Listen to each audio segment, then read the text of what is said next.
तो दोस्तों कहानी शुरू होती है एक ऐसे शख्स से जिसे उसकी पिछली जिंदगी में सबसे अनोखे वेसल न्यूक्लियस का जागरण हुआ था, लेकिन उसकी क्रिएचर्स दुश्मन को जरा भी नुकसान नहीं पहुंचा पाती थी। अकादमी ने उसे बेरहमी से कचरा समझकर बाहर फेंक दिया, उसे वेस्ट समझा गया। यहां तक कि एक एक्सपीडिशन के दौरान उसे पता चला कि उसके इन कमजोर प्राणियों की असली ताकत पैरासिटिज्म यानी परजीवी बनने में छुपी है। इनमें किसी भी प्राणी को पजेस करके उसे अपना होस्ट बनाने की क्षमता थी। स्क्रैप इकट्ठा करके गुजारा करते हुए भी उसने पैरासाइट्स की 3 जनरेशन और 6 अलग अलग टाइप्स तैयार कर लिए थे। लेकिन इतने ताकतवर सर्वेंट्स होने के बावजूद उसी के अपने न्यूक्लियस ने उसे धोखा दे दिया और वो एक दर्दनाक मौत मर गया। तब वो अपनी पूरी यादों के साथ दोबारा जन्म ले चुका है और उसने फैसला कर लिया है कि वो अपने वेसल्स की आस्था को फैंटिक लेवल तक ले जाएगा। लेकिन ठीक उसी पल उसके प्रोफेसर की आवाज गूंजती है। एक गंभीर विचार विमर्श के बाद प्रबंधन ने तुम्हारी डायरेक्ट एडमिशन वाली सीट यहाँ नॉन को देने का फैसला किया है। आशा है तुम समझोगे। यह सुनकर हमारा हीरो वहीं जड़वत खड़ा रहता है, बिल्कुल खामोश। यान नॉन तुरंत मजाक उड़ाने लगता है। कितना बेकार इंसान है ये। प्रोफेसर ल्यू तुमसे बात कर रहे हैं, क्या तुम बहरे हो गए? उसी वक्त हमारे हीरो को अपने आसपास का माहौल देखकर जोर का झटका लगता है। सामने था ल्यू फेंग, वही ट्यूटर जो उस पर छोड़ने का दबाव डालता था और वही शख्स जिसने उसका भविष्य छीन लिया था। वो ठीक उसी पल वापस आ चुका है जब डिवाइन डोमेन खुलता है। इस दुनिया में कोई भी भगवान बनने की ख्वाहिश रख सकता है, लेकिन उसने तो म्यूटेंट वायर वर्म्स जगाए थे जो बेहद कमजोर समझे जाते हैं। उसके न्यूक्लियस की इस बेकार समझी जाने वाली औकात की वजह से उसकी पक्की सीट दूसरों को दे दी गई और वो हाई स्कूल भी पूरा नहीं कर पाया। ल्यू फैंग ने उसे यह कहकर निकाल दिया कि वो एकेडमिक स्पीड नहीं पकड़ सकता। और कानान लॉन्ग, जिसे उसकी सीट मिली थी, उसने एलिट का पूरा सपोर्ट लेकर 10 साल से भी कम समय में गॉड किंग का दर्जा हासिल कर लिया। इधर हमारा हीरो बिना किसी रास्ते के बाहरी इलाकों में काम करने लगा, जहां आखिरकार उसका अंत हुआ। एक मिशन के दौरान उसके अपने न्यूक्लियस ने उसे धोखा दिया और वो गुमनामी में मर गया। 2 बिल्कुल विपरीत नियतियां, जिनकी जड़ वही एक डायरेक्ट एडमिशन वाली सीट थी। मुझे विश्वास है कि तुम स्कूल के फैसले को समझोगे। प्रोफेसर ल्यू फेंग ने दराज से एक डॉक्यूमेंट निकालते हुए कहा। वो एक अग्रीमेंट था जिसमें हमारा हीरो खुद अपनी सीट जियान नॉन को देने की सहमति देता। अगर तुमने ये साइन कर दिया तो मैं तुम्हें पर्सनली ब्लू वुल्फ्स की एक पूरी टुकड़ी दूंगा। ये तुम्हारे उन म्यूटेंट कीड़ों से कहीं ज्यादा ताकतवर हैं और तुम्हें किसी अच्छी यूनिवर्सिटी में दाखिला दिलाने के लिए काफी है। ल्यू फैंग ने उसके सामने एक पेन रखा और बिल्कुल हुक्मरान अंदाज में बोला, जैसे ना सुनना उसके लिए नामुमकिन हो। चेन, बिना कुछ सोचे यहां साइन करो। कानान नॉन लालच से उसे घूर रहा था। अगर उसने साइन कर दिया तो वो सीट उसकी हो जाएगी। पिछली जिंदगी में हमारे हीरो ने दबाव में आकर साइन कर दिया था और 1 दशक की बेइज्जती और पछतावे की जिंदगी जी थी। लेकिन अब इस बार उसकी आंखों में एक अजीब सी चमक थी। पिछले जन्म में 10 साल तक बदनामी और शर्मिंदगी झेली थी, लेकिन अब वो वही गलती नहीं दोहराएगा। उसने पेन को हाथ तक नहीं लगाया, बल्कि पूरी मजबूती से जवाब दिया, मैं साइन करने से इनकार करता हूं। प्रोफेसर ल्यू फैंग का पारा 7वें आसमान पर चढ़ गया। तुम्हें पता भी है तुम क्या कह रहे हो? वो सीट इस संस्था का संसाधन है। तुम्हारी मौजूदा हालत में तुम्हें क्या हक बनता है कि जिन संसाधनों का फायदा नहीं उठा सकते उन पर कब्जा जमाए रहो? कानान नॉन ने तिरस्कार से कहा। उन कबाड़ी सर्वेंट्स के साथ तुम्हें लगता है कि तुम किसी अच्छी यूनिवर्सिटी में टिक पाओगे? तुम तो बस वहां जाकर मजाक बनोगे। वो सीट हमारे हीरो की 2 साल तक क्लास में टॉप करने की मेहनत का फल थी। उसे उन दोनों को देने से बेहतर तो वो उसे बर्बाद होता देखना पसंद करेगा। और बहस में समय बर्बाद करने का कोई इरादा रखते हुए उसने अपना रुख साफ कर दिया। ल्यू फेंग गुस्से से अपनी कुर्सी से उठ खड़ा हुआ। उसका चेहरा बुरी तरह बिगड़ चुका था। चेन, क्या तुम्हें लगता है मैं तुमसे परमिशन मांग रहा था? मैं तुम्हें सूचित कर रहा हूं, हाँ, अभी के अभी साइन करो, वरना मेरी क्लास में तुम्हारे लिए कोई जगह नहीं होगी। हमारे हीरो ने ठंडी हंसी हंसी। उसे याद था कि पिछली बार साइन करने और ब्लू वुल्फ लीजन के साथ अच्छे नतीजे देने के बाद भी ल्यू फैंग ने उसे निकालने का कोई ना कोई बहाना ढूंढ ही लिया था। अगर तुम मुझे क्लास से निकालना चाहते हो तो बेझिझक निकालो, जो चाहो करो, लेकिन ये सीट मैं तुम्हें अपनी जान जाने पर भी नहीं दूंगा। यह कहकर उसने ट्रांसपोर्ट एक्टिवेट किया और प्रोफेसर के पागलपन भरे गुस्से को पूरी तरह नजरअंदाज करते हुए सीधे घर लौट गया। ल्यू फैंग गुस्से से नीला पड़ गया था, लेकिन कर भी क्या सकता था? नियमों के मुताबिक सार्वजनिक रूप से फिजिकल पनिशमेंट देना मना है। कानान लॉन्ग घबराने लगा। प्रोफेसर, आपने मुझसे वादा किया था कि वो सीट मुझे दिलाएंगे। मेरे पिताजी इसके लिए पैसे भी दे चुके हैं। चुप रहो, ल्यू फैंग ने दहाड़ लगाई। मैं अपना वादा जरूर निभाऊंगा। अगर वो साइन नहीं करना चाहता तो मैं उसे निकलवा कर ही रहूंगा। अपने उन बदबूदार कीड़ों के साथ वो मेरे तैयार किए हुए टेस्ट को कभी पास नहीं कर पाएगा। घर पहुंचते ही हमारा हीरो सीधे कनेक्शन कैप्सूल में घुसकर अपने डिवाइन डोमेन में दाखिल हुआ। उसकी आंखों के सामने एक उपजाऊ और जीवंत मैदान फैला हुआ था, जहां उसने जल्द ही अपने न्यूक्लियस को ढूंढ लिया। छोटे छोटे कीड़ों जैसे जीव, जिन्हें म्यूटेंट वायरवर्म्स क्लासिफाई किया जाता है। पिछली जिंदगी में बाहरी एक्सपीडिशंस के दौरान एक दुर्घटना में ही उसे पता चला था, जब एक पैरासाइट ने गलती से एक गॉब्लिन को इन्फेक्ट कर दिया था और एक विध्वंसक ताकत पैदा हो गई थी। तब जाकर उसे सच्चाई समझ आई। उसके ये प्यारे सर्वेंट्स कीड़े नहीं, बल्कि सिम्बायोटिक टाइप के ऑर्गेनिज्म थे, जिन्हें पैरासिटिक बॉडीज कहा जाता है। पहली जनरेशन ड्यू। अपनी पिछली जिंदगी में वो 3 जनरेशन और 6 अलग अलग टाइप्स डेवलप कर चुका था। हर एक की अपनी अनोखी स्किल थी। ल्यू फैंग से टक्कर लेने के लिए यही उसकी असली पूंजी थी। इस बार वो अपने से कुछ भी छीनने नहीं देगा। उसने हाथ में पैरासाइट को देखा और फुसफुसाया, अब मुझे बड़ी तादाद में गॉब्लिन चाहिए ताकि सबसे बेहतरीन होस्ट को चुना जा सके। एक स्टूडेंट होने के नाते उसके पास पैसे नहीं थे, लिहाजा उसे अपने माता पिता के पास जाना पड़ा। पापा, ये वक्त है हमारे पास जो कुछ है सब लगाने का। मुझे गॉब्लिन चाहिए। फोन के बाद उसे 2 कार्ड मिले जिनमें 1000 साधारण श्रेणी के गॉब्लिन थे। उसने उन्हें अपने डोमेन में छोड़ दिया और पैरासाइट को आदेश दिया कि वो उनमें से एक को पजेस करे। पलक झपकते ही गॉब्लिन एक काले द्रव्य में लिपट गया। उसका आकार दोगुना हो गया और वो बेहद आक्रामक हो उठा, मगर 5 मिनट के अंदर ही उसका शरीर टूट कर ढह गया और वो मर गया। पैरासाइट उसके अवशेषों से निकला, जो अब पहले से ज्यादा संख्या में था। बिना हिचकिचाए उसने दूसरे गॉब्लिन को इन्फेक्ट करने का हुक्म दिया, फिर तीसरे, फिर चौथे। यह सिलसिला तब तक चलता रहा जब तक 1678वें स्पेसिमेन पर पैरासाइट को अपना आदर्श होस्ट नहीं मिल गया। इस तरह पहली जनरेशन की पैरासिटिक बॉडी ड्यू विधिवत जागृत हो गई। उसने उसके स्टैट्स चेक किए। Core vessel parasite type due, hybrid life, transcendent level, talent, अलौकिक ताकत और सुपर रिजोनेशन। उसका श्रद्धा स्तर अविश्वासी। हमारा हीरो जोश से भर गया जब आखिरकार ड्यू ने होश संभाला और अपना पहला सवाल किया, तुम कौन हो? अपनी बेचैनी को दबाते हुए उसने अधिकार से भरी आवाज में जवाब दिया, मैं तुम्हारा भगवान हूं। ड्यू के मुंह से लार की एक लकीर टपकी जो उसकी सबसे बुनियादी प्रवृत्ति को उजागर कर रही थी। भगवान खाने को अच्छा लगता है। पिछली जिंदगी में ड्यू और उसके वंशजों की आस्था कभी काफी नहीं रही थी, जिसकी वजह से उन्होंने एक ताकतवर दुश्मन के सामने उसे धोखा दे दिया और उसकी मौत का कारण बने। इस बार वो ऐसा नहीं होने देगा। वो उनकी भूखी प्रकृति को जानता है। सबसे अच्छी योजना है उसे डर के जरिए ऐसा काबू करना कि गद्दारी का ख्याल भी उसके लिए खौफनाक बन जाए। इससे पहले कि वो हमला कर पाता, ड्यू अपने जबड़े खोले हुए उस पर झपट पड़ा। मैं इस डोमेन का स्वामी हूं। उसने आसानी से उसका हमला चकमा देते हुए ऐलान किया। बचते हुए उसने एक ऐसा आर्टिफैक्ट निकाला जो हाई इंटेंसिटी सोनिक वेव छोड़ सकता था। उसे मालूम था कि ड्यू आवाज के प्रति बेहद संवेदनशील है। जितनी ऊंची फ्रीक्वेंसी उसके लिए उतना ही भयानक था। जब ड्यू ने दोबारा हमला किया तो उसने एक बहरा कर देने वाली दहाड़ के साथ डिवाइस चालू की, जिसने ड्यू को गॉब्लिन के शरीर से बेरहमी से अलग कर दिया। ड्यू एकदम निश्चेष्ट हो गया, सोनिक दबाव का सामना करने में असमर्थ। डर उसके अंदर पनपने लगा, और डर ही तो आस्था की ऊर्जा है। उसे बार बार दबोच कर, भूख से मरने के कगार पर ले जाकर और फिर उसे गॉब्लिन के सिर खिलाकर उसने सजा और इनाम की यही प्रक्रिया दोहराई। डोमेन में पूरे 1 महीने के दौरान ड्यू का विश्वास स्तर अविश्वासी से बढ़कर कट्टर भक्त बन गया। मेरी मौजूदगी का आतंक अब उसकी सहज प्रवृत्ति में अंकित हो चुका था। अब मौत के सामने भी वो कभी गद्दारी करने की हिम्मत नहीं करेगा। डोमेन में अभी भी लगभग 300 गॉब्लिन बचे थे। उसने उन्हें ड्यू को खाने की इजाजत दे दी। उसे गॉब्लिन्स को उसके निरंतर भोजन का स्रोत बनाना था, लेकिन इसके लिए और संसाधन चाहिए थे। ठीक जब वो सोच रहा था कि ये कैसे हासिल होंगे, तभी उसे क्लास ग्रुप में प्रोफेसर यू फेंग की तरफ से एक नोटिफिकेशन मिला। मैसेज था, कल हम फाइनल ईयर की पहली परीक्षा लेंगे। बेहतरीन प्रदर्शन करने वालों को बड़े इनाम मिलेंगे, लेकिन सबसे खराब प्रदर्शन करने वाले छात्र को तुरंत निकाल दिया जाएगा। हमारे हीरो के चेहरे पर एक ठंडी मुस्कान आ गई। साफ था कि लियू फेंग ने उसे निशाने पर ले रखा है ताकि उसकी सीट छीनी जा सके। कितनी गिरी हुई हरकत थी, लेकिन उसके लिए तो ये एक मौका है। ड्यू की मौजूदा ताकत के साथ अगर उसने अपनी चालें सही खेली तो पहला स्थान उसका है। ड्यू को और ताकतवर बनाने के लिए उसे उन संसाधनों की सख्त जरूरत है। लियू फेंग, हियान नॉन, इस बार मैं तुम दोनों के साथ खेलने का पूरा मजा लूंगा। अगली सुबह वो जल्दी क्लास पहुंच गया। उसके साथ ही अजीब नजरों से उसे देख रहे थे, खासकर प्रोफेसर के सामने उसकी पिछली बगावत के बाद। फिर लियू फेंग अंदर आया और उसने साफ नफरत से उसे घूरा। प्रोफेसर को लगा था कि शायद वो आएगा ही नहीं, लेकिन उसका आ जाना उसकी योजनाओं के लिए और भी अच्छा था। अगर उसका स्कोर सबसे कम रहा तो वो आज ही उसके निष्कासन की कार्रवाई कर सकता था। कानान नॉन ने घमंड से पूछा, प्रोफेसर इनाम क्या है? लियू फेंग ने गंभीरता से जवाब दिया, ये पहली परीक्षा है, इसलिए इनाम शानदार है, लेकिन केवल टॉप 3 के लिए। क्लास में बड़बड़ाहट शुरू हो गई। 40 में से सिर्फ 3 को कुछ मिलेगा। तीसरे स्थान पर एक लेवल 1 का पवित्र वस्तु, दूसरे को लेवल 2 का, और पहले स्थान के लिए इनाम होगा एक दिव्यता बिंदु। उनकी दुनिया में अर्थव्यवस्था दिव्य शक्ति पर आधारित है। 10,000 अंक एक दिव्यता क्रिस्टल के बराबर होते हैं। ये परीक्षा जीतने का मतलब था 10,000 दिव्य शक्ति अंकों की संपत्ति, जो किसी भी छात्र के लिए अविश्वसनीय है। हियान नॉन अपनी मुस्कान छुपा नहीं पाया, क्योंकि वो जानता था कि यह दिव्यता बिंदु उसी के लिए बनाया गया है। उसके वेसल्स फेसलेस ड्रैगन स्वाभाविक रूप से ट्रांसेंडेंट प्राणी थे और स्कूल में सबसे शीर्ष पर थे। इसी उत्साह के बीच हमारे हीरो ने हाथ उठाकर पूछा, प्रोफेसर उन छात्रों का क्या जो परीक्षा पास नहीं कर पाएंगे? क्या कोई मुआवजा मिलेगा? क्लास ठहाकों से गूंज उठी। चेन, तुम पागल तो नहीं हो गए? इनाम सिर्फ बेहतरीन के लिए है। तुम जैसे बेकार इंसान को क्या मिलेगा जो परीक्षा पास ही नहीं कर पाओगे? पहले तुम थ्योरी में टॉपर थे, लेकिन अब जब असली मुकाबले की बारी है, उन कीड़ों के साथ तुम्हारी तो हालत खराब है।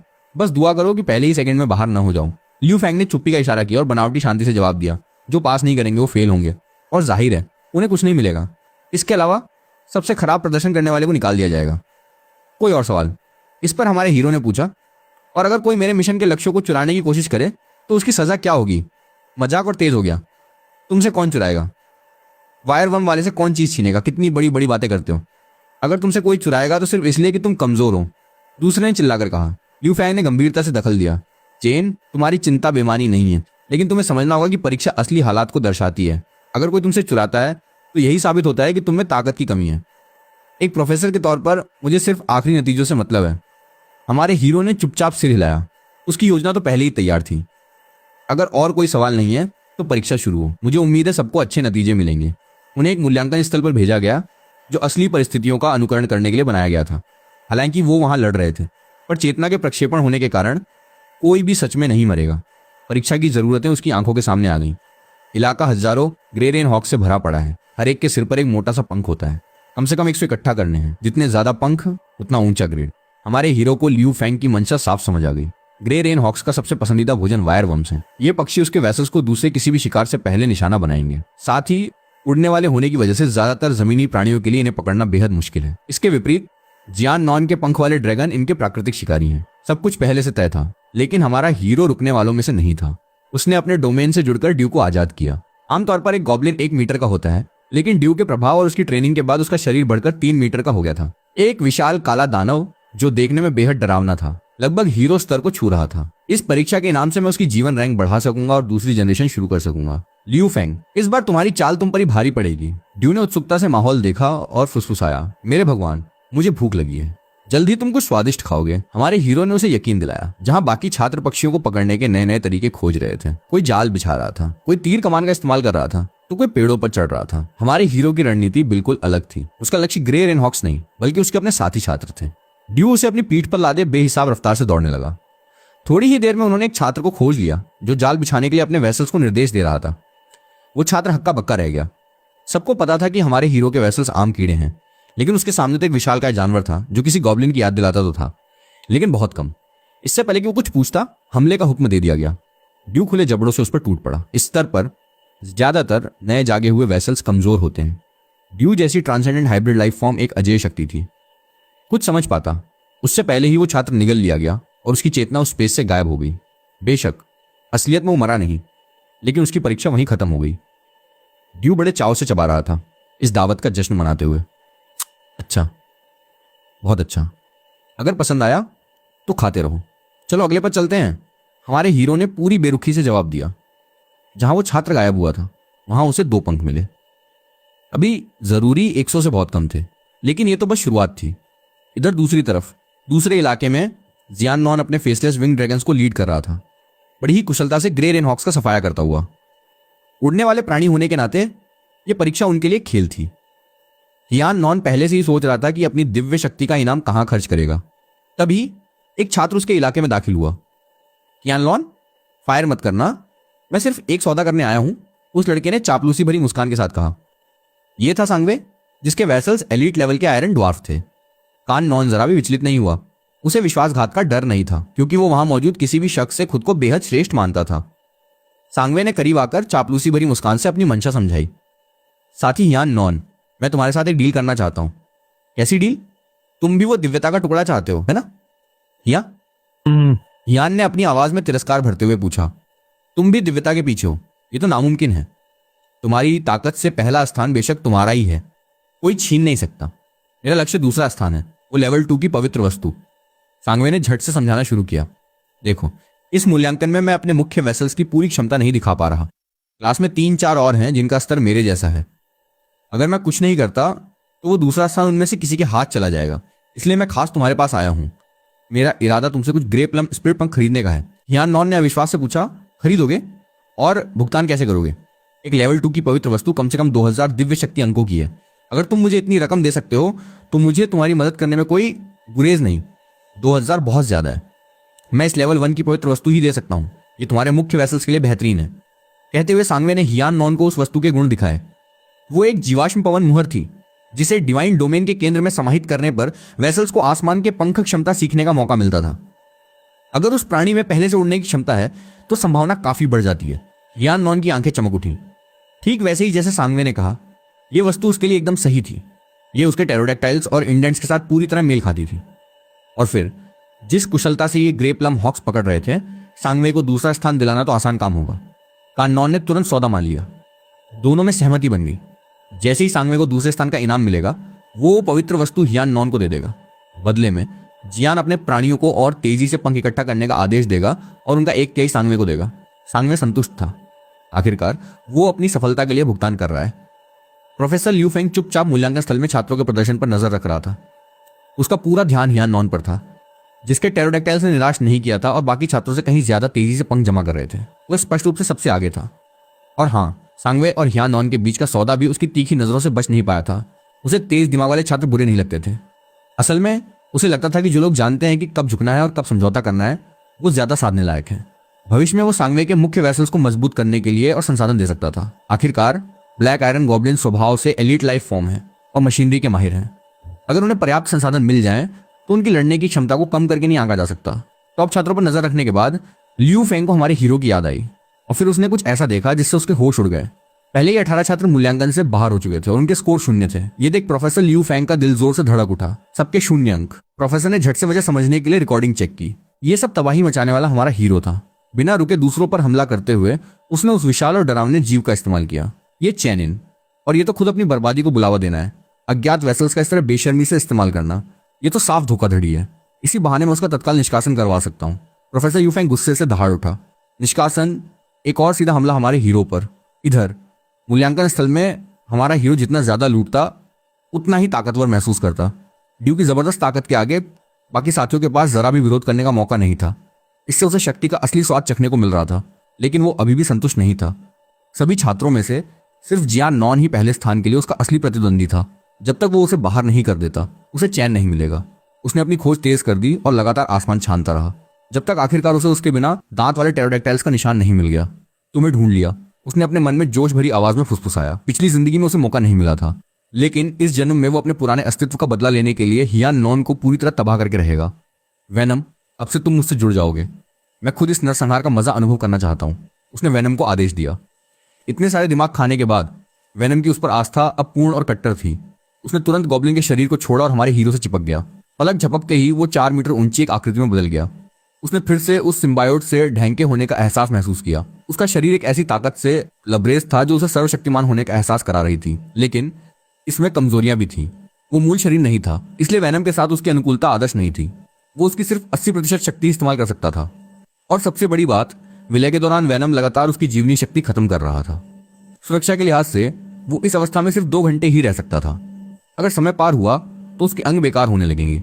ये बात उसे वेनम के विकास को तेजी से आगे बढ़ाने के लिए मजबूर कर रही थी। उसके नियंत्रण वाली 5 अन्य वैरायटी में से एक तीसरी जनरेशन की थी जो पूरी तरह उसके शरीर के अनुकूल थी। वही उसकी अपनी शक्ति बढ़ाने की कुंजी होगी। तैयार रहो। वेनम के साथ जुड़ा हमारा हीरो बेरहमी से टेरोडैक्टाइल्स के शिकार क्षेत्र में घुस गया। ये प्राणी पूरी शांति से शिकार पकड़ रहे थे जब अचानक इस विशालकाय की मौजूदगी ने उन्हें चौंका दिया। फौरन एक टेरोडैक्टाइल ने उड़कर उस पर हमला बोल दिया। उसके इस धावे का उसने पूरी फुर्ती से जवाब दिया।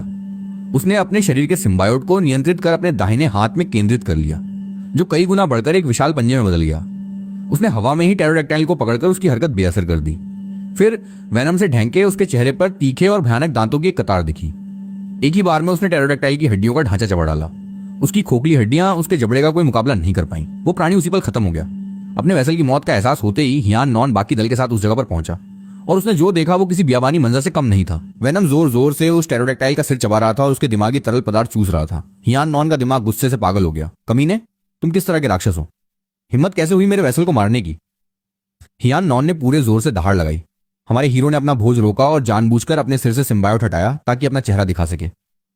चेनसेन, ये तुम कैसे हो सकते हो? वो चीज जो तुम्हारे ऊपर है आखिर है क्या? जियान पूरी तरह से चकराया हुआ था। उसे साफ याद था कि उसके मुख्य वैसल्स तो कुछ घटिया क्रिमवम्स थे। ये इतने ताकतवर कैसे हो सकते हैं कि पहला स्थान जीत लें? तुमने बेईमानी की है। जैसे ही मूल्यांकन खत्म होगा मैं तुम्हारी शिकायत करूंगा और प्रोफेसर यू में से तुम्हें निकलवा कर ही रहूंगा। हियान बौखलाहट में चिल्लाया। उसके लिए तुम्हें मूल्यांकन खत्म होने तक इंतजार करना होगा। फिलहाल तो सिर्फ मेरा भोजन बनकर संतोष करो। विलय का समय सीमित था, सो उसने एक जबरदस्त हमला बोल दिया। वो तेजी से आसपास के पेड़ों पर चढ़ गया और जिस टेरोडैक्टाइल पर हियान नॉन सवार था उस पर पूरी ताकत से छलांग लगा दी। उसका एक पंजा जोर से हियान नॉन के सिर में धंस गया और दबाव बढ़ता गया। मूल्यांकन स्थल छात्रों को सच में नहीं मारता, लेकिन दर्द लगभग पूरा का पूरा उनके असली शरीरों में पहुंचता है। अचानक हियान नॉन का पूरा शरीर ऐंठने लगा। दर्द के बावजूद वो गालियां देना नहीं भूला जब तक कि दबाव से उसका सिर फट नहीं गया और वहां सन्नाटा छा गया। उसकी मौत के साथ ही बड़ी मात्रा में पंख बिखर गए और बाकी टेरोडैक्टाइल भी अपने मालिक के साथ गायब हो गए। हमारा हीरो भारी कदमों से जमीन पर उतरा और एक लंबी जीभ से अपने पंजे के अवशेषों को चाटने लगा। क्या निराशा है, बहुत जल्दी मर गया। वो जमीन से पंख इकट्ठा करने लगा। तभी उसकी नजर पास में छुपे सांगवे पर पड़ी। सांगवे जानता था कि वो बच नहीं सकता, सो वो अजीब तरह से एक पेड़ के पीछे से बाहर निकला। साथी चेनिन, मैं साफ कर दूं कि मैं हियान नॉन की तरफ नहीं था। हमारे बीच सिर्फ एक पेशेवर व्यापारिक रिश्ता था। उसने बेतहाशा सफाई देने की कोशिश की। सांगवे अपनी ताकत जानता था और जानता था कि मेरा सामना करना बेकार है, इसलिए उसने झट से अपनी बात रखी। सच में हम सिर्फ सहयोग कर रहे थे। मैंने उसे दूसरा स्थान पक्का करने के लिए अपने पंखों के बदले एक लेवल 1 की पवित्र वस्तु देने का वादा किया था। अब जब वो मर चुका है तो मैं तुम्हारे साथ सहयोग करना चाहूंगा। तुम शर्तें रखो। ये कहते हुए सांगवे का चेहरा डर से सफेद पड़ गया था। वैनम का पंजा उसके सिर से कुछ सेंटीमीटर की दूरी पर रुक गया था। एक सेकेंड और वो इतिहास हो जाता। मैं शर्तें रखूंगा। हमारे हीरो की आवाज में एक डरावनी गूंज थी। सांगवे ने हड़बड़ी में आगे कहा, यह जानते हुए कि अभी तक न मारने का मतलब है कि मौका है। जब तक रकम दूसरे स्थान के नाम वाली लेवल 2 वस्तु से ज्यादा ना हो, मुझे मंजूर होगा। मुझे कुछ तो फायदा होने दो। मुझे 15 दिव्य शक्ति अंक दे दो और मैं तुम्हें दूसरे स्थान की गारंटी देता हूं। यह है मेरा प्रस्ताव। अपनी मौजूदा हालत में सांगवे के पास मानने के अलावा कोई चारा नहीं था। तो फिर तुम्हारे साथ काम करके खुशी होगी। एक जबरदस्ती की मुस्कान के साथ उसने मेरे विशाल पंजे की उंगली से हाथ मिलाने की कोशिश की। यह पूरा दृश्य प्रोफेसर लियू फेंग बिल्कुल साफ देख रहा था। पहले स्थान के अपने पसंदीदा दावेदार को पल भर में मिटते देख वो अब और बर्दाश्त नहीं कर सका। बिना देर किए उसने प्रोफेसर के अपने अधिकार का इस्तेमाल करते हुए मूल्यांकन रोक दिया। सभी छात्रों की चेतनाएं क्लासरूम में उनके भौतिक शरीरों में वापस लौट आईं। अपनी अपनी सीटों पर जागने पर ज्यादातर ने हमारे हीरो को नाराजगी भरी नजरों से देखा। कानान नॉन के होश में आते ही उसका पारा फट गया और वो हमारे हीरो पर झपट पड़ा। चेनसिन, कमीने, हिम्मत कैसे हुई मुझे मारने की? मैं तुझे बर्बाद कर दूंगा। लेकिन प्रोफेसर लियू फेंग के सख्त हाव भाव देखकर उसे हताश चेहरे के साथ अपनी सीट पर लौटने के सिवा कोई चारा नहीं था। प्रोफेसर लियू फेंग आखिरकार बर्फीली सख्ती से बोला, चेनसिन, मूल्यांकन के दौरान तुमने खुलेआम धोखाधड़ी की, नियम तोड़े और शैक्षिक प्रक्रिया में गंभीर गड़बड़ी पैदा की। क्या तुम्हें यह मंजूर है? प्रोफेसर के डराने वाले दबाव के सामने हमारे हीरो ने पूरी शांति से जवाब दिया, मैंने तो बस मूल्यांकन के नियमों के मुताबिक ही काम किया। अगर प्रक्रिया में कोई दिक्कत हुई तो उससे मेरा क्या लेना देना? और रही धोखाधड़ी की बात, यह झूठा इल्जाम है। मैं पूछना चाहूंगा, प्रोफेसर लियू, आपने मुझे किस आंखों से धोखा करते देखा? पल भर में क्लास में फुसफुसाहटें शुरू हो गई। सबको लगा मैं पागल हो गया हूं जो प्रोफेसर से इस तरह बात कर रहा हूं, खासकर वो जिन्हें मैंने खत्म किया था। उन्होंने अपनी आंखों से मेरे बुलाए वेसल्स देखे थे और वो क्रिम वर्म्स बिल्कुल नहीं थे। लियू फैंग ने एक ताने भरी हंसी छोड़ी। तुम्हें लगता है यहाँ कैमरे नहीं है? मुझसे पूछते हो किन आंखों से देखा? मैं कहता हूं मैंने अपनी इन 2 आंखों से देखा है। ये कहते हुए उसने सबके सामने वेनम की वो त्रिआयामी छवि पेश कर दी जैसी वो मूल्यांकन स्थल में दिखा था। तुम्हारे मुख्य वेसल्स म्यूटेंट क्रिम वर्म्स हैं। हिम्मत है तो कहो कि ये कोई साधारण कीड़ा है।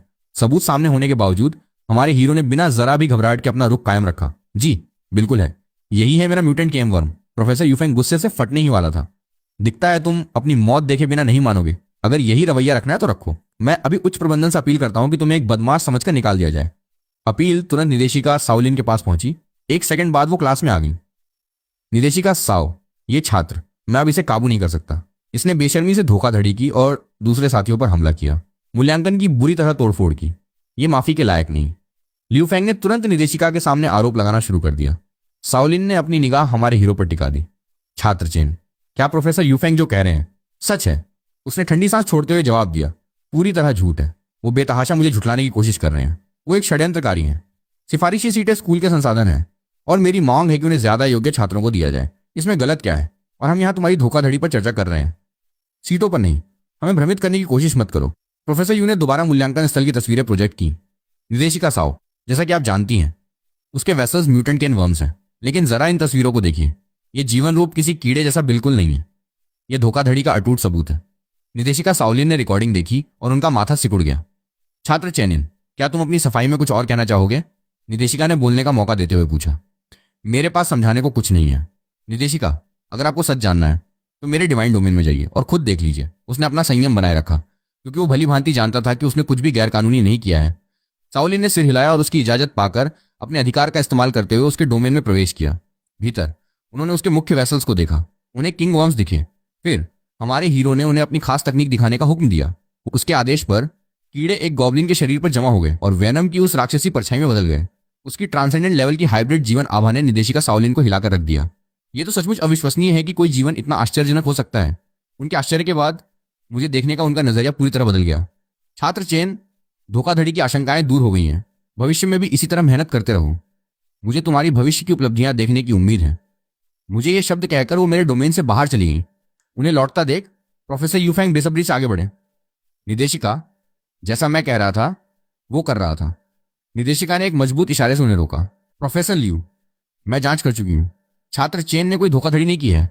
इस विषय पर अब बात न हो। प्रोफेसर अवाक रह गए, लेकिन फिर भी बोले, लेकिन यह सच है कि उसने दूसरे छात्रों पर हमला किया। ये सजा के बिना नहीं जा सकता।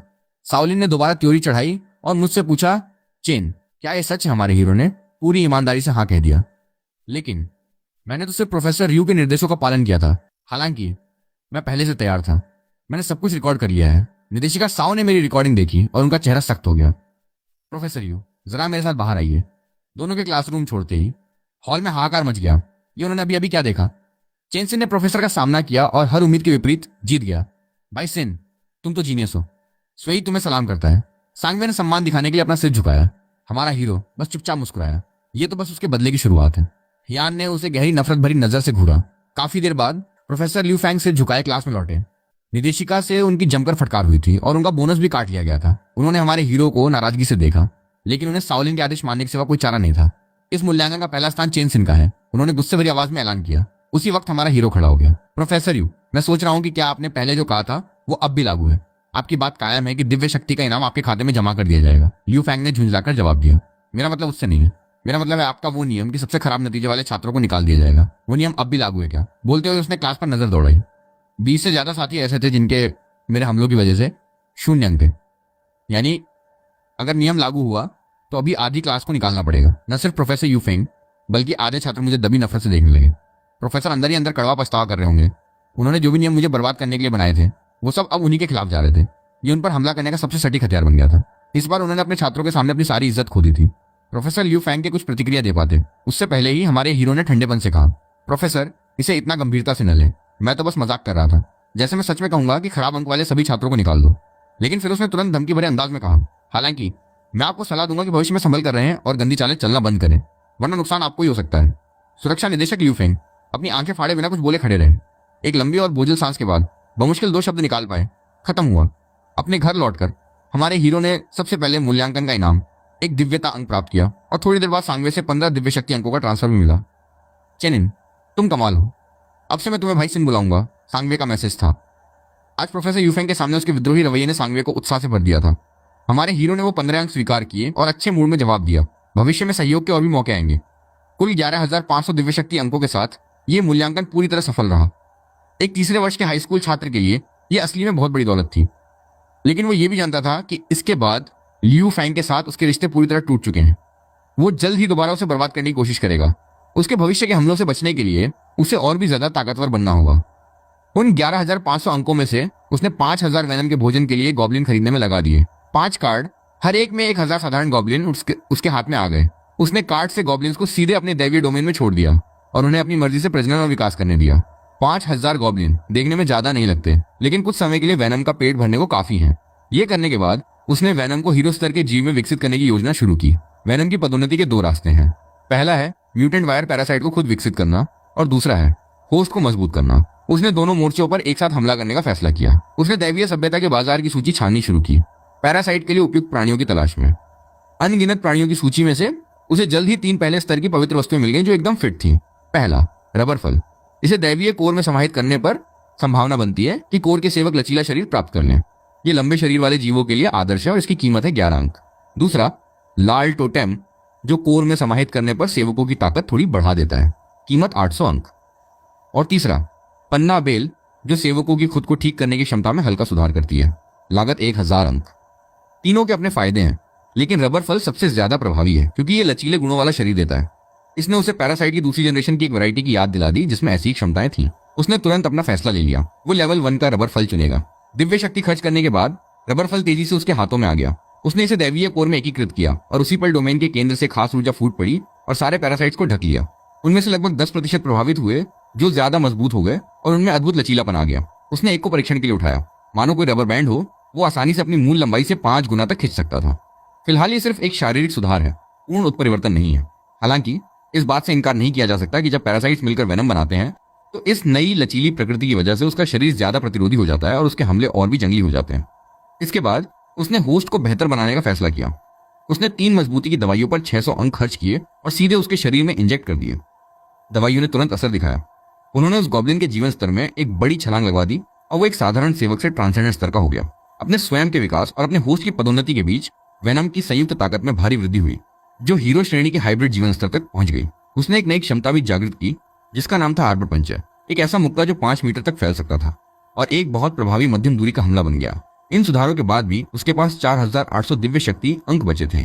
उसने उन्हें अपनी दूसरी जनरेशन की एक और जानी पहचानी वैरायटी चमड़े का कोड़ा तैयार करने में लगाने की योजना बनाई। इस वैरायटी के लिए सबसे उपयुक्त प्रजाति है लंबी टांगों वाला ऑक्टोपस। यह स्वभाव से एलीट स्तर का प्राणी है। लंबी टांगों वाले ऑक्टोपस को पालने के लिए उसे अपने डोमेन में एक जलीय क्षेत्र बनाना था और पैरासाइट के विकास को प्रेरित करने के लिए विशेष सामग्री जुटानी थी। 4800 अंक पलक झपकते खत्म हो गए। सामग्री के प्रभाव से एक काला पैरासाइट उत्परिवर्तित होकर चमकीले हरे रंग में बदल गया। यही चमड़े का कोड़ा का प्रोटोटाइप था। उसने एक ऑक्टोपस निकाला और उसे खिलाने के लिए, और सहज प्रवृत्ति से पैरासाइट ने उसे अपना होस्ट बनाना शुरू कर दिया, बढ़ने और गुणा करने के लिए उसकी ऊर्जा सोखते हुए। उसे 487 ऑक्टोपस तक इस्तेमाल करने पड़े, जब तक कि उसे वो आदर्श होस्ट नहीं मिला जो चमड़े का कोड़ा के अंतिम जागरण की अनुमति दे सके। आखिरकार उसने इसके गुण देख लिए। दूसरी जनरेशन का कोर सेवक चमड़े का कोड़ा ट्रांसेंडेंट हाइब्रिड जीवन स्तर, प्रतिभा, दृढ़ता, आस्था स्तर, अविश्वासी। अभी अभी जागे इस चमड़े के कोड़े की आक्रामकता वेनम से कहीं ज्यादा निकली। उसने हमला करने से पहले बोलने की जहमत तक नहीं उठाई। उसके 8 कोड़े जैसे टेंटिकल्स अविश्वसनीय गति से हमारे हीरो की तरफ लपके, लेकिन वो पहले से इसके लिए तैयार था। उसने झट से वो साउंड एम्पलीफायर निकाला जो उसने पहले खरीदा था और उसकी तरफ एक बहरा कर देने वाली दहाड़ छोड़ी। वो सोनिक तरंग चमड़े के कोड़े के लिए असहनीय थी, जिसने उसे लगभग ऑक्टोपस से अलग होने पर मजबूर कर दिया। बहरहाल वो वेनम से ज्यादा चालाक साबित हुआ। ये देखकर कि मेरे पास उसे बेअसर करने वाला हथियार है, उसने तुरंत भागने का फैसला किया। ठीक जब हमारा हीरो उसका पीछा करने ही वाला था, वेनम ने उत्साह से एक अनुरोध भेजा, मेरे प्रभु, ये मुझ पर छोड़ दें। उसे इतना प्रेरित देख उसने उसका प्रस्ताव मान लिया।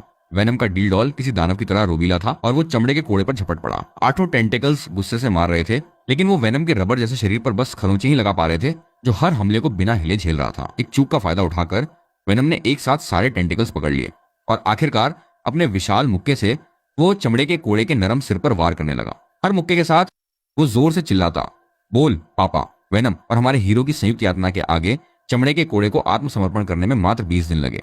वो मेरा सबसे समर्पित भक्त और वेनम का आज्ञाकारी बेटा बन गया। इस प्रशिक्षण से हमारा हीरो बहुत संतुष्ट हुआ। अब उसमें प्रोफेसर लियू फेंग के अगले हमले का सामना करने का और ज्यादा आत्मविश्वास था। लेकिन फिर कुछ अनपेक्षित हो गया।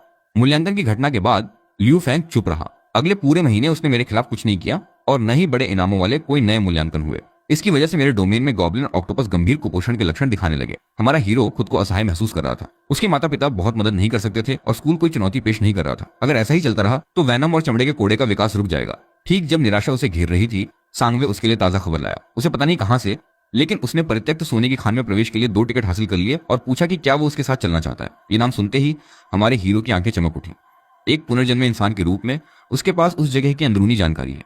कहा जाता है कि ये चमत्कारों के प्राचीन देव राजा की निजी खान थी और मुख्य स्रोत खत्म होने के बाद इसे दैवीय सभ्यता को दान कर दिया गया। इसके मलबे में अभी भी दैवीय कोर के टुकड़े मिल सकते हैं, जो न्यूक्लियस का स्तर बढ़ाने के लिए जरूरी है। एक उच्च स्तर का न्यूक्लियस अधिक पवित्र वस्तुओं को समाहित करने और सेवकों को मजबूत करने की अनुमति देता है। इस विचार ने उसे उत्साहित कर दिया। उसके लिए बिल्कुल साफ था। इस नए जीवन में अपनी किस्मत बदलने की समझाता रहा, भाई सिन, ये खान सिर्फ प्रारंभिक देवत्व स्तर के खिलाड़ियों को अंदर आने देती है। मेरे ब्लैक आयरन गॉब्लिन खुदाई में अच्छे हैं, लेकिन उनकी लड़ने की ताकत कमजोर है। जब हम अंदर जाएंगे तो तुम्हें मेरी रक्षा करनी होगी। हमारे हीरो ने बिना हिचक सिर हिलाया। ये मौका बहुत कीमती था। अगर सब कुछ उसकी योजना के मुताबिक रहा तो शायद यही कदम उसे अमीर बनाने के लिए काफी हो। लेकिन ठीक जब वो दोनों खुदाई के लिए अंदर जाने की तैयारी कर रहे थे, एक जानी पहचानी शख्सियत उनके सामने आ खड़ी हुई। हमारा सहपाठी जियान नॉन। साफ जाहिर था कि वो उनका पीछा कर रहा था। तुम दोनों बदमाश यहाँ क्या कर रहे हो? टिकट चुराए हैं क्या? जियान नॉन ने तिरस्कार से कहा। उसके लिए पिछले मूल्यांकन में हमारे हीरो की सफलता सिर्फ शिक्षण निदेशक की मेहरबानी थी। उसे अब भी लगता था कि मेरी निजी ताकत उसके मुकाबले की नहीं है।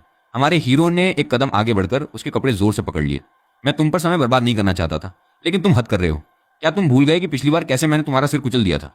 मूल्यांकन की याद उसके दिमाग में कौंधी और उसके शरीर में एक अनैच्छिक ऐंठन दौड़ गई। क्या तुम्हें लगता है मुझे तुम्हारी गंदी चालों के बारे में कुछ नहीं पता? लगता है कि निदेशक के समर्थन से तुम अपनी गारंटीशुदा प्रवेश सीट बचाए रख सकते हो?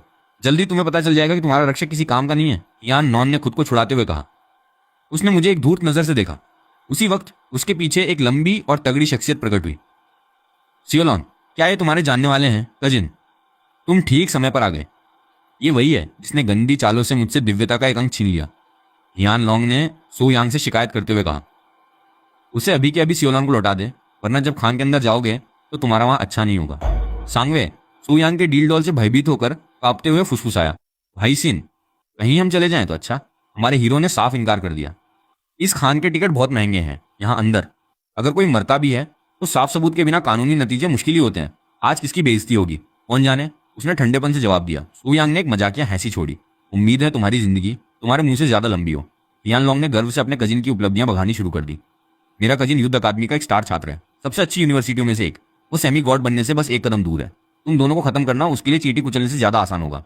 सांगवे बुरी तरह डर गया था। भाई, हम एक एलीट छात्र को नहीं हरा सकते। चलो यहाँ से चलते हैं। कौन जाने उसने वो जगह किसी घटिया तरीके से हासिल की हो या किसी और की सीट चुराई हो। हमारे हीरो ने ताना मारा। सो यांग का चेहरा बिगड़ गया। मेरे शब्द सीधे निशाने पर लगे थे। उम्मीद है जब मैं अपनी तलवार तुम्हारे शरीर में घुसाऊंगा तब भी तुम इतनी ही बातूनी रहोगे। सो यांग ने साफ गुस्से में धमकी दी। मैं भी यही कहता हूँ, जवाब देकर हमारा हीरो सांगवे को घसीटता हुआ खान के अंदर ले गया। सो यांग और जियान नॉन ने उनका करीब से पीछा किया। अंदर जाते ही उसने वेनम को बुला लिया। मेरे आदेश पर वेनम ने मुझे एक बाह में और सांगवे को दूसरी बाह में उठाया और खान की गहराइयों की तरफ गोली की तरह दौड़ पड़ा। जब तक सो यांग और हियान नॉन का टेलीपोर्टेशन पूरा हुआ हमारा कहीं अता पता नहीं था। कजिन, अब हम क्या करें? जियान ने बेसब्री से पूछा। वो मुझे बर्बाद करने का मौका खोना नहीं चाहता था। उन्हें लगता है भागकर मुझसे बच जाएंगे। कम ही लोग जानते हैं कि युद्ध अकादमी में हम क्या कर सकते हैं। सो यांग ने तुरंत अपने सेवकों को बुलाया। अंधेरी सुरंग में नरक के कुत्तों का एक झुंड प्रकट हुआ। अंदर जाओ, उसने आदेश दिया। जानवरों की खूंखार भौंकने की आवाज पूरी खान में गूंज उठी। सांगवे मेरे कंधे पर बैठा डर के मारे सांस तक नहीं ले पा रहा था। भगवान करे वो हम तक न पहुंचे।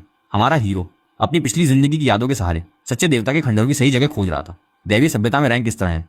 प्रारंभिक देवत्व, सेमी गॉड, सच्चा देवता, मुख्य देवता और देवराजा। वे लोग अभी सबसे निचले पायदान पर हैं। सच्चे देवता का अस्तित्व 7 स्तर ऊपर है।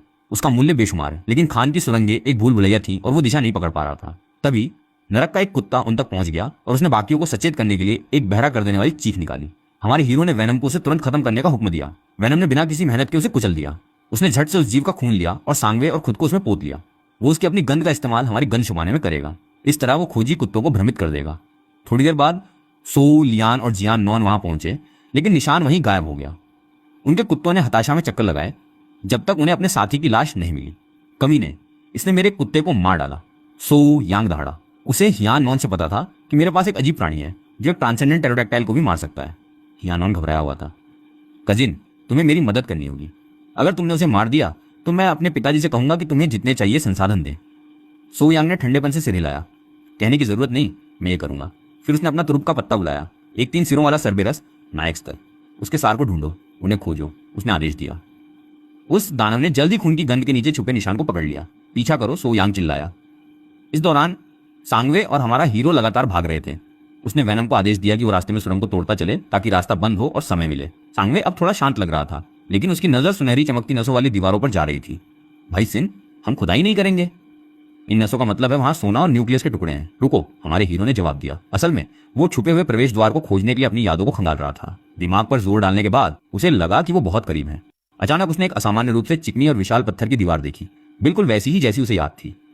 जोश उस पर हावी हो गया। सांगवे, अपने ब्लैक आयरन गॉब्लिन्स बुला और इस दीवार को भी खोदना शुरू कर। लेकिन भाई, यहाँ तो कुछ नहीं है, उसने बेकार की मेहनत न करते हुए संदेह जताया। बस करो जो मैं कह रहा हूँ, मुझ पर यकीन रखो, तुम्हें पछताना नहीं पड़ेगा। बिना इंतजार किए वेनम पहले से ही पत्थर पर जबरदस्त हमले कर रहा था, चट्टानों के टुकड़े उखाड़ता हुआ। सांगवे ने आखिरकार हार मानी और अपने 1000 गॉब्लिन्स को खुदाई का आदेश दिया। खनन में माहिर होने के कारण उन्हें एक मार्ग बनाने में देर नहीं लगी। जल्दी हमारे सामने एक अंधेरी सुरंग प्रकट हो गई।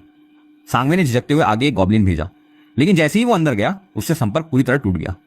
हालांकि आस्था का बंधन नहीं टूटा था, लेकिन कोई सूचना नहीं मिल रही थी। ऐसा लग रहा था मानो अंदर का हिस्सा सारे सिग्नल ब्लॉक कर रहा हो। सांगवे को समझ नहीं आ रहा था कि क्या करे, लेकिन हमारा हीरो अपना उत्साह छुपा नहीं पा रहा था। किस बात का इंतजार है? हमें खजाना मिल गया है, चलो अंदर चलते हैं। क्या सच में ये असली खंडहर है? सांगवे ने चेहरे पर धीरे धीरे उभरती मुस्कान के साथ पूछा। उसने इस खान में छुपे खजाने की अफवाहें सुनी थी और ऐसा लग रहा था कि आखिरकार वो उनमें से एक के सामने खड़े हैं। मेरे कदमों पर चलते हुए सांगवे ने सुरंग में प्रवेश किया। उन्हें एक अनजान जगह भेज दिया गया जहां जमीन के टुकड़े गुरुत्वाकर्षण को चुनौती देते हुए हवा में तैर रहे थे। करीब से देखने पर उन तैरते द्वीपों पर जीवन रूप दिखाई दिए। हे भगवान, ये तो सचमुच के खंडहर है। हम अमीर हो गए भाई सिंह। मेरी नजरें उस जगह का मुआयना करती रहीं जब तक एक छोटे से द्वीप पर नहीं पड़ी जिसमें एक मंदिर की संरचना थी। वहीं होगी सच्चे देवता की विरासत। पहले हम मंदिर जाएंगे, उसने फैसला सुनाया। सांगवे, जब हमारे हीरो पर आंख मूंद कर भरोसा करता था, ने बिना हिचक सिर हिलाया। जैसा तुम कहो भाई सिंह। वेनम ने एक ही सहज गति में हम दोनों को उठाया और रास्ता तय करने लगा। तैरती जमीन के टुकड़ों पर छलांग लगाते हुए वो एक ऐसे मुकाम पर पहुंचा जहां दूरी बहुत ज्यादा थी। मैंने अपना कोड़ा बुलाया और वेनम की मदद से हम तेजी से एक ऐसे चबूतरे पर उतरे जिसमें एक दिव्य संरचना थी। इससे पहले कि हम मंदिर के करीब पहुंच पाते, एक राजसी और अधिकार से भरी आवाज गहराई से गूंजी। कौन है जो मेरे प्रभु की शाश्वत नींद में खलल डालने का साहस करता है? एक विशाल कुल्हाड़ी लिए एक मिनोटॉर मंदिर से बाहर निकला। उसकी आभा अप्रतिम थी। वो नायक श्रेणी के शिखर पर पहुंच चुका था। ऐसे दबाव के सामने सांगवे सहज रूप से मेरे पीछे हट गया। हताशा की एक सांस के साथ मैंने उसे देखा और फैसला सुनाया। एक तरफ हट जाओ, लड़ाई तुम तक न पहुंचे। सांगवे ने तुरंत मान लिया और पलक झपकते गायब हो गया। फिर मैंने अपने अधीनस्थों वैनम और कोड़े को अपने दोनों ओर स्थिति लेने का आदेश दिया। मिनोटॉर के बयान से मुझे इन खंडहरों की स्थिति समझ आ गई। यहाँ कोई देवता अपनी शाश्वत नींद में लीन है। इसका मतलब है कि अंदर एक अक्षत दिव्य शरीर हो सकता है। मिनोटॉर ने हमें पीछे न हटते देख अपनी कुल्हाड़ी लहराई और खून की इतनी हिंसक लहर छोड़ी कि मुझे एक कदम पीछे हटना पड़ा। हालांकि वैनम पीछे नहीं हटा। वो हमले पर उतर आया और उसके पंजे दुश्मन के स्टील से टकरा गए। दोनों नायक स्तर के प्राणी थे, लेकिन पहले ही मुकाबले से वैनम नुकसान में रहा। हालांकि उनकी शारीरिक शक्ति एक समान है। मिनोटॉर युद्ध कला में माहिर है। उसकी कुल्हाड़ी भले ही भारी लगे, लेकिन सबसे कमजोर पलों में शल्य सटीकता से वार करती है। वैनम की अत्यधिक पुनरुत्थान क्षमता के बावजूद इकट्ठा नुकसान उसकी स्वस्थ होने की क्षमता से आगे बढ़ने लगा। अब ज्यादा समय नहीं लगेगा जब वो हार जाएगा। हालात देख, बेचैनी मुझ पर हावी हो गई। मैंने कोड़े को अचानक हमला करने का आदेश दिया। उसके 8 टेंटिकल्स गुस्से से फड़फड़ाए और मिनोटॉर को क्षण भर के लिए पीछे हटने पर मजबूर कर दिया। बहरहाल कोड़ा सिर्फ ट्रांसेंडेंट रैंक का प्राणी है। मिनोटॉर के साथ पदानुक्रम का अंतर एक अगम्य खाई है। दुश्मन को टेंटिकल्स के हमले के पैटर्न को समझने में देर नहीं लगी और उसने घेराबंदी तोड़ दी। बिना और विकल्पों के मैंने वैनम को मुझसे जुड़ने का आदेश दिया। हालांकि मैं उसकी पूरी क्षमता नहीं छोड़ सकता। युद्ध में मेरा अनुभव कमियों की भरपाई करेगा और कोड़े के साथ हमारे समन्वय में सुधार करेगा। पलड़ा बराबर होने लगा। इसी बीच सांगवे ने लड़ाई का गतिरोध देखते हुए हस्तक्षेप करने का फैसला किया। उसने रिफाइंड स्टील की स्वचालित क्रॉसबो से लैस 10 डार्क आयरन नोम्स बुलाए जो हमला करने के लिए तैयार थे। खंडहर के खजाने को सुरक्षित करने के लिए सांगवे ने अपने नोम्स को मिनोटॉर पर गोलियां चलाने का आदेश दिया। तीरों की बौछार ने दानव की कठोर त्वचा को छेद डाला। तेज दर्द ने मिनोटॉर का ध्यान भटकाया, जिससे युद्ध में उसके प्रदर्शन पर असर पड़ा। मौके का फायदा उठाकर मैंने कोड़े को विशाल कुल्हाड़ी में उलझाने का आदेश दिया, जिससे मुझे एक जोरदार हमला शुरू करने का मौका मिला। आखिरकार मिनोटॉर हारकर गिर गया, अपने ही खून के तालाब में ढह गया। उसे दोबारा उठने का मौका दिए बिना मैंने उसकी अपनी कुल्हाड़ी उठाई और एक ही वार में उसका सिर धड़ से अलग कर दिया। चलो अब मंदिर के अंदर चलते हैं, सांगवे ने दबी हुई उत्तेजना से कहा। यह तथ्य कि एक नायक स्तर का संरक्षक इतने लंबे समय से इस जगह की रखवाली कर रहा था केवल इस बात की पुष्टि करता है कि अंदर पड़े देवता की शक्ति कितनी अपार है। उसके पीछे छोड़े गए संसाधन खगोलीय होंगे। मैंने सिर हिलाया और हाथ में कुल्हाड़ी लिए रास्ता बनाता हुआ आगे बढ़ा। सांगवे अपने नोम से घिरा बीच में मेरे पीछे पीछे आया, जबकि कोड़े ने हमारे पीछे की रक्षा की। मंदिर में प्रवेश करते ही सबसे पहले हमारी नजर ठोस सोने के एक ताबूत पर पड़ी। इसका पदार्थ परित्यक्त खानों जैसा ही है, लेकिन इसकी शुद्धता और ऊर्जा असीमित रूप से श्रेष्ठ है। सांगवे पत्थर की मूर्त बन गया, अपनी हलचल छुपाने में असमर्थ। भाई, हम अमीर हो गए, हम बच गए। मैंने करीब जाकर जांच की और पाया कि ताबूत के अंदर एक मिनोटॉर का सुनहरा कंकाल आराम कर रहा है। सुनहरी चमक बताती है कि हड्डियों में अभी भी दिव्यता बाकी है। हालांकि हजारों साल के कटाव से मांस गायब हो चुका है। हालांकि कुछ मुझे हैरान करता है, कंकाल के कूले वाले हिस्से में एक बेल्ट अभी भी बरकरार है। समय के प्रवाह ने दिव्य मांस को नष्ट कर दिया, लेकिन यह बेल्ट बिल्कुल सही सलामत है, जो संकेत देता है कि यह कोई साधारण वस्तु नहीं है। अचानक सांगवे ने बेचैनी से चिल्लाकर कहा, भाई सिन, बुरी खबर। बाहर मेरे अधीनस्थों ने सूचित किया है कि 2 इंसान और उनके साथ सैकड़ों नरक के शिकारी कुत्ते और दर्जनों बिना दांत वाले टेरोडक्टाइल पहुंचे हैं। मेरी आंखें सिकुड़ गईं। मैं पहले ही भाम गया कि ये कौन है। मैंने तुरंत बेल्ट उठा ली और उसकी जानकारी सीधे मेरे दिमाग में आ गई। रूपांतरण की पेटी, ताकत का राजा। रूपांतरण सभ्यता के सिस्टम की शक्ति समाहित करती है और रूप बदलने के लिए विशेष सिक्कों से ऊर्जा खींचने की अनुमति देती है। यहाँ 9 और दूसरे घुसने ही वाले हैं। ये बेल्ट हमारा एकमात्र तुरुप का इक्का हो सकती है। मैंने बेल्ट अपनी कमर पर कस ली, लेकिन उसी पल एक अजीब चेतना ने मेरे दिमाग पर आक्रमण किया। ये ताबूत के कंकाल की आत्मा है। मिनोटॉर ने मुझे चेतावनी दी, केवल अगर मैं उसकी शर्त मानूं तो मैं ताकत के राजा की शक्ति का उपयोग कर सकता हूं। उसकी मांग है कि 3 साल की अवधि के भीतर मैं रूपांतरण सभ्यता का प्रतिनिधित्व करूं और 100 राजाओं की प्रतियोगिता जीतूं। अपनी पिछली जिंदगी में मैंने सुना था कि वो सभ्यता दैवीय सभ्यता से बस एक पायदान नीचे बहुत ताकतवर थी। जहां तक प्रतियोगिता की बात है, मेरे पास संदेह का समय नहीं है। मैंने मानसिक रूप से अनुबंध स्वीकार कर लिया। एक रहस्यमय बंधन बना। एक हिस्सा मेरी आत्मा में और दूसरा बेल्ट में समा गया। मैंने अपनी नई स्थिति जांचने के लिए तेजी से अपना सूचना पैनल खोला। नाम चैनिन, श्रेणी दिव्य प्राणी, पैमाना दिव्य प्राणी, सेमी गॉड, सच्चा देवता, मुख्य देवता, राजा देवता, दिव्य क्षमता, पदार्थ नियंत्रण, दिव्यता 1 अंक, क्रोड़ स्तर 1, पवित्र वस्तु रबर फल, मुख्य अधीनस्थ वेनम। नीचे बेल्ट का पैनल दिखाई दिया। नाम ताकत का राजा, स्तर रैंक 1, रूपांतरण शुरू करने के लिए एक विशेष सिक्के को एकीकृत करने की अनुमति देता है। परिणामी शक्ति इस्तेमाल किए गए सिक्के पर निर्भर करेगी। क्षमताएं, सिक्का ढलाई और राजा का योद्धा। मैंने क्षमताओं का विवरण जांचा। सिक्का ढलाई विशेष सिक्के बनाने के लिए ताकतवर वस्तुओं को परिष्कृत करने देती है। राजा का योद्धा एकल उपयोगी बेल्ट बनाने और उन्हें वफादार अधीनस्थों को देने के लिए इन सिक्कों का उपयोग करने देता है। भाई सिन, क्या तुम तैयार हो? वो आ रहे हैं। सांगवे ने मुझे जल्दी कराई। उसके बाहर के नोम्स मारे जा चुके हैं। यान, नॉन और सो यांग मंदिर के दरवाजे तोड़ रहे हैं। मेरा माथा तनाव से सिकुड़ गया। मैंने बेल्ट के साथ विलय कर लिया है, लेकिन अब मैं रूपांतरण के लिए एक विशेष सिक्का कहां से लाऊं? सबसे ज्यादा अनिश्चितता के इसी पल में दरवाजे फट पड़े। कानान, लॉन और सोलियान अपनी सेवकों की सेना के साथ अंदर घुस आए। उनकी आंखें तुरंत सोने के ताबूत पर टिक गईं। कजिन, हम अमीर हो गए, जियान नॉन ने उत्साह से चिल्लाकर कहा।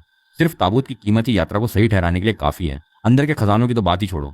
मुझे उम्मीद नहीं थी कि तुम इतने भाग्यशाली होगे कि इतने शानदार खंडहर खोज लोगे, सो यांग ने बर्फीली मुस्कान से कहा। लेकिन तुम्हारी किस्मत यहीं खत्म होती है। अभी चले जाओ और मैं तुम्हें जल्दी मौत दूंगा, वरना तुम्हारी हड्डियां तक नहीं बचेंगी। मैंने उनकी सेनाओं पर नजर डाली, ट्रांसेंडेंट रैंक के टेरोडैक्टाइल और सैकड़ों नरक के शिकारी कुत्ते। वो तो एक नायक स्तर का सरबेरस भी लाए हैं। मेरी तरफ सिर्फ वेनम, कोड़ा और कुछ एलिट स्तर के नोम्स हैं। असमानता पूरी है। मेरी एकमात्र आशा रूपांतरण है, लेकिन मुझे एक सिक्का चाहिए, और वो भी अभी। पूरी तरह से घिर चुका हूं। मेरी नजर ताबूत के अंदर के सुनहरे कंकाल पर पड़ी। ये एक सच्चे देवता के अवशेष हैं, सिक्का ढलाई की क्षमता के लिए एकदम सही सामग्री। मैंने दिव्य हड्डियों पर अपना हाथ रखा और क्षमता सक्रिय कर दी। मेरी हथेली से एक चमकदार सुनहरी रोशनी निकली। कमीने, तुम क्या कर रहे हो? यान नॉन गरजा और उसने टेरोडैक्टाइल्स को तुरंत हमला करने का आदेश दिया। सो यांग ने भी मुझे सिक्का निर्माण की प्रक्रिया के दौरान रोकने के लिए अपने शिकारी कुत्तों को भेज दिया। मैं अपनी रक्षा नहीं कर सकता। क्या समझते हो मेरे भाई को आसान शिकार? शैतान बनोगे तुम, सांगवे ने गुस्से से कहा। उसने अपना आखिरी पत्ता चल दिया। डार्क आयरन नोम्स जो विस्फोटकों से लदे हैं, शिकारी कुत्तों की भीड़ पर आत्मघाती हमला करने के लिए टूट पड़ते हैं। धमाकों की एक श्रृंखला गूंज उठी। हालांकि सांगवे के नोम्स की तकनीक अभी भी प्राथमिक है और बम दुश्मन की बढ़त रोकने के लिए पर्याप्त शक्तिशाली नहीं है। सो यांग अपने शिकारी कुत्तों के नुकसान से क्रोधित होकर चिल्लाता है, तुम इसकी कीमत चुकाओगे। तुम और तुम्हारे नोम्स मेरे कुत्तों के भोजन का काम करेंगे। युद्ध अकादमी के एक उत्कृष्ट छात्र के रूप में उसकी शक्ति किसी भी हाई स्कूल के छात्र से कहीं बेहतर है। शिकारी कुत्तों का झुंड सांगवे पर टूट पड़ता है। कोड़ा तुरंत प्रतिक्रिया करता है और अपने टेंटेकल्स का उपयोग करके उसे सुरक्षित बचा लेता है। मेरी तरफ वेनम अपने नायक रूप में आगे खड़ा होकर हमले को झेलता है। शिकारी कुत्तों के पंजे उसके शरीर को फाड़ रहे हैं और उसके जैव द्रव्य के टुकड़े उखाड़ रहे हैं, लेकिन वेनम लोहे जैसी इच्छा शक्ति से डटा रहता है। वो कीमती सेकंड बचाता है जिनकी मुझे जरूरत है। अभी मर जा, सो यांग चिल्लाता है।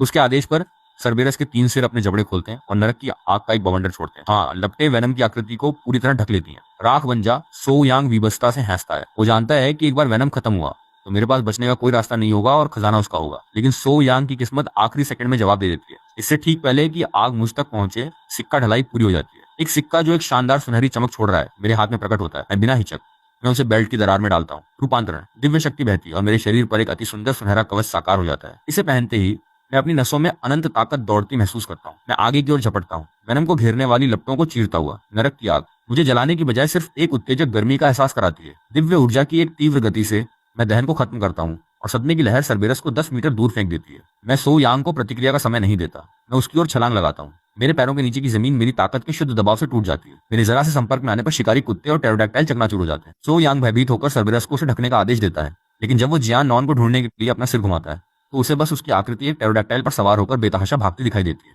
सो यांग के दांत खून से भर जाते हैं। कमीने, मैं मानता हूँ तुम भाग्यशाली हो, लेकिन मेरे अनुभव के सामने तुम अभी भी नौसिखिया हो। वो अपनी जेब से एक आबनूस जैसी काली हड्डी निकालता है, उसका आखिरी पत्ता। वो इसे सरबेरस की तरफ फेंकता है और एक गहरा काला मंत्र पड़ता है। लाशों के समुद्र के स्वामी, मैं इस दानव के जीवन को तुम्हारी शक्ति के एक पल के लिए अर्पित करता हूँ। काली हड्डी सरबेरस पर फट जाती है और छर्रों की तरह उसके मांस में धंस जाती है। प्राणी मुरझाने लगता है जबकि उसके शरीर से नई और तीखी हड्डी की कीलें उगाती है। सरबेरस एक पीड़ा भरी चीख निकालता है और फिर एक प्रभु स्तर की विरूपता में बदल जाता है। सो यांग के रूपांतरण पर गौर करते हुए मैं ताबूत की ओर पीछे हटता हूँ। तुम अनुभव की बात करते हो, मैं तुम्हें अपने अधीनस्थों की असली शक्ति दिखाऊंगा। मैं वेनम और कोड़े को एक साथ मुझसे जुड़ने का आदेश देता हूँ। हालांकि सो यांग के दानव की आभा भयानक है। मेरे प्रति मेरे अनुयायियों की परम आस्था उन्हें पीछे हटने से रोकती है। ये वो परम रूप है जिसे मैंने अपनी पिछली जिंदगी में सिद्ध किया था। ताकत के राजा का हाइब्रिड विलय। मेरी आभा नाटकीय रूप से बदल जाती है, लगभग प्रभु स्तर को छूने लगती है। प्रभु स्तर? असंभव, तुम तो सिर्फ तीसरे साल के छात्र हो, सो यांग अविश्वास से चिल्लाता है। तुमने तो अभी अभी अपने अधीनस्थों को जगाया है, इतने मजबूत कैसे हो सकते हो? एक सेकंड बाद मेरा मुक्का एक विध्वंसक वायु दबाव से लदा हुआ उस पर प्रहार करता है। गति ऐसी है कि वो पलक तक नहीं झपका सकता। सोल यान और उसकी विरूपता पल भर में राख में मिल जाते हैं। ये मुक्का 10 साल की ताकत लिए हुए है। तुम्हारा अनुभव एक मजाक है, मैं फुसफुसाता हूँ।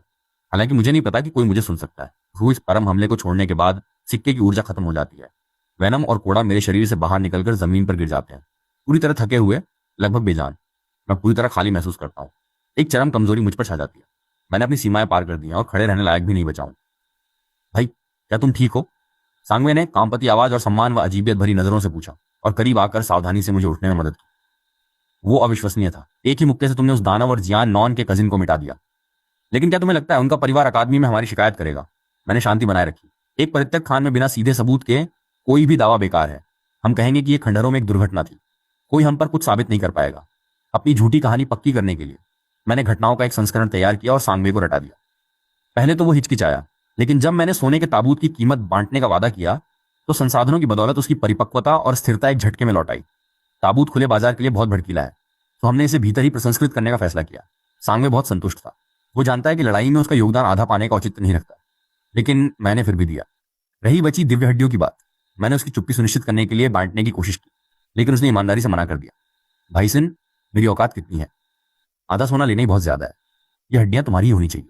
मैंने सांगवे को सराहना से देखा। मुझे ऐसे लोगों से निपटना पसंद है जो अपनी सीमाएं जानते हैं। तो फिर हम इस बारे में बात नहीं करेंगे, मैंने जवाब दिया। मैंने युद्ध क्षेत्र का जायजा लिया। मलबा, सो यांग के अवशेष, अधीनस्थों की लाशें, हम कोई निशान नहीं छोड़ सकते। मैंने कोशिश करके इलाका साफ करने के लिए नोम्स का एक झुंड बुलाया। जैविक अवशेष वेनम के भोजन के काम आएंगे ताकि कोई सबूत न बचे, जबकि मैं सो यांग के दानव के हड्डियों के टुकड़े इकट्ठा करता हूँ। गहरी ऊर्जा से ओतप्रोत ये हड्डियां बेहतरीन सामग्री हैं। मैं इन्हें नए सिक्के ढालने के लिए इस्तेमाल करने की सोचता हूँ। जब मैं दिव्य हड्डियों और दानव के अवशेषों का प्रसंस्करण खत्म करता हूँ, सांगवे और उसके नोम्स मंदिर को तोड़ने का काम पूरा करते हैं। उन्होंने फर्श की टाइलें तक उखाड़ ली, धूल भी नहीं छोड़ी। ये मंदिर एक विशेष कार्यात्मक संरचना है जिसे अपने दिव्य क्षेत्र में स्थानांतरित करने पर उसके अधीनस्थों की आस्था बढ़ जाएगी। भाई सिंह, यहाँ 3 भवन है, मुख्य कक्ष और 2 बगल के। मुख्य वाला तुम्हारा, मैं छोटे वाले रख लूंगा, सांगवे ने उत्साह से प्रस्ताव रखा। लूट की खुशी ने उसे पिछला डर भुला दिया था। मैं सिर हिलाता हूँ और अपनी जेब से 2 सुनहरे सिक्के निकालता हूँ। मैं राजा का योद्धा क्षमता सक्रिय करता हूँ और उन्हें 2 एकल उपयोगी सुनहरे बेल्ट में बदल देता हूँ। ये बेल्ट उपयोगकर्ता को अस्थायी रूप से नायक स्तर तक पहुंचने के लिए सिक्के की शक्ति खींचने की अनुमति देते हैं। ये मेरे लिए है, सांगवे ने चमकती आंखों से पूछा। उसने मेरा रूपांतरण देखा और जानता है कि यह वस्तु नाजुक समय में उसकी जान बचा सकती है। बिल्कुल तुम्हारे लिए है, मैं पुष्टि करता हूँ। मेरी सबसे बड़ी कमजोरी के पल में सांगवे ने मुझे धोखा नहीं दिया और ईमानदारी से लूट बांटी। ये व्यवहार मुझे दिखाता है कि वो लंबी अवधि में निवेश करने लायक इंसान है। सिंगे, मैं सचमुच तुमसे प्यार करता हूँ। आज से मैं तुम्हारा नंबर 1 अनुयायी हूँ।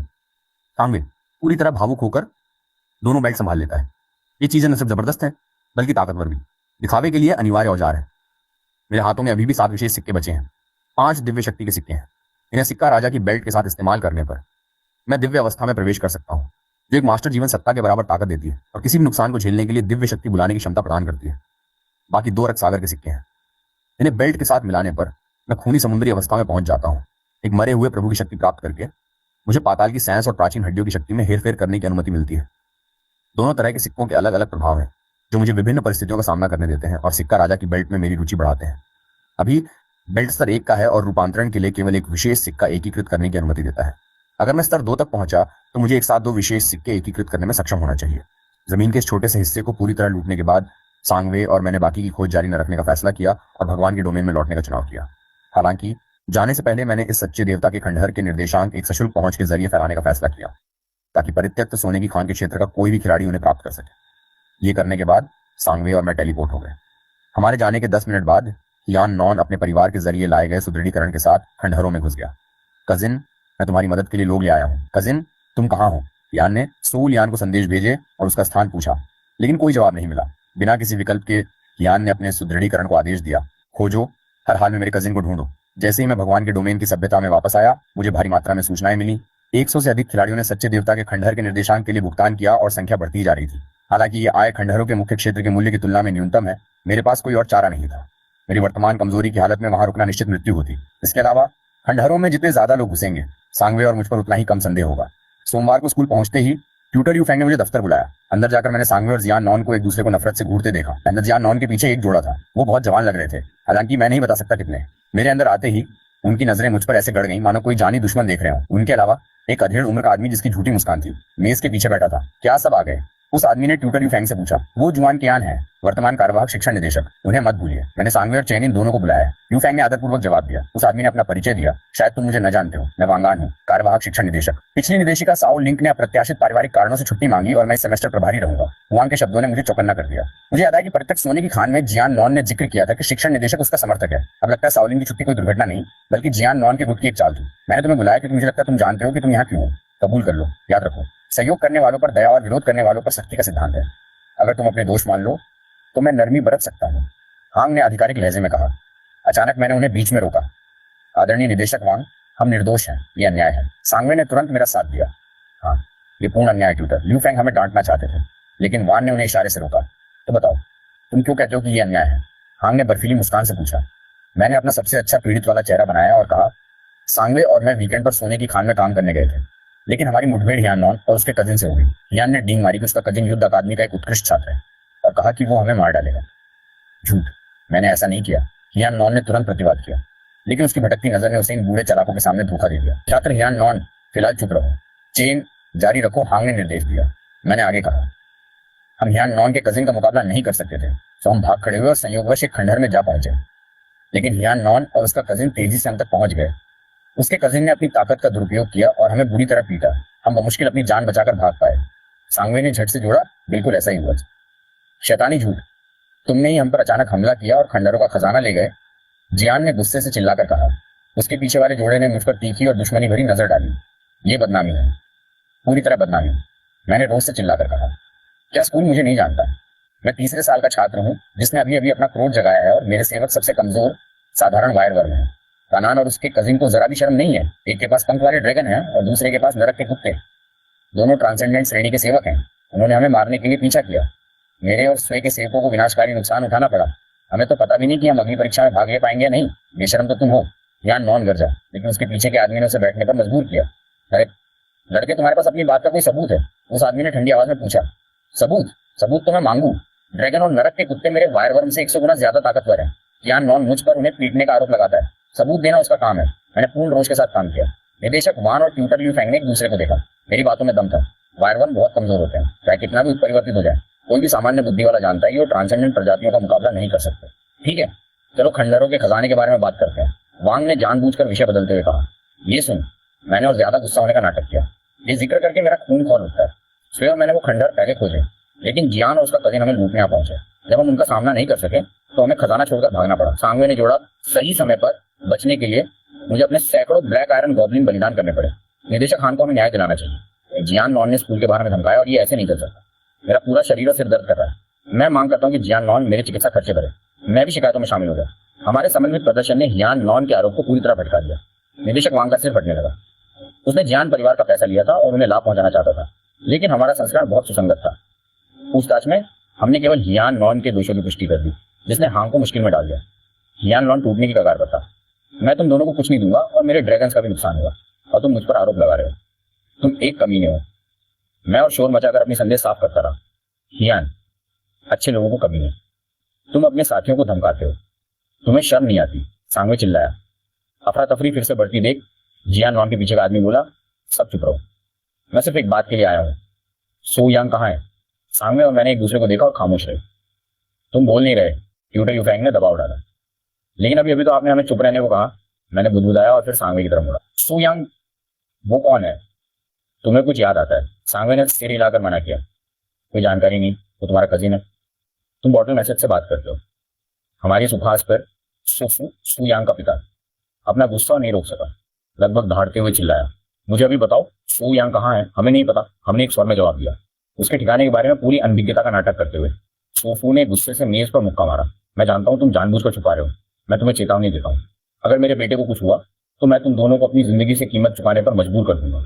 उसी पल निदेशक वांग ने अच्छे शिक्षक बनने का नाटक करते हुए हस्तक्षेप किया। श्रीमान सो, मैं आपका दर्द समझता हूं, लेकिन आप मेरे छात्रों को धमका नहीं सकते। चेन सिन, सांगवे, मैं तुमसे आखिरी बार पूछता हूँ, क्या तुम जानते हो सो यांग कहाँ है? अगर बता दोगे तो मैं आश्वासन देता हूँ कि स्कूल तुम्हारे खिलाफ कोई कार्रवाई नहीं करेगा। सांगवे ने संदेह से मेरी तरफ देखा, हालांकि वो अच्छा कर रहा था, अंदर से डरा हुआ था कि कहीं झूठ पकड़ा न जाए।